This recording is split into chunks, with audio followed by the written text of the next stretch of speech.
Do you want to know how you can download Telegram group videos?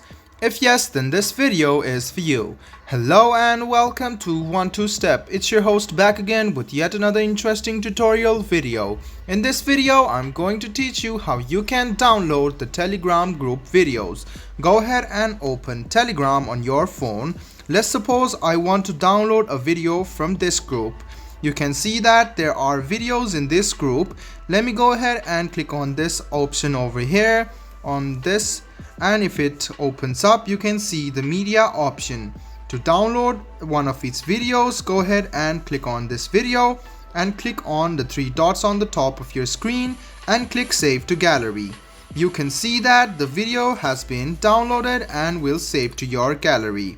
So it's quite simple, guys. All you need to do is join a group, and you can also download the video from the top. If you click on the download option over here, you can see that the video will be downloaded quite easily.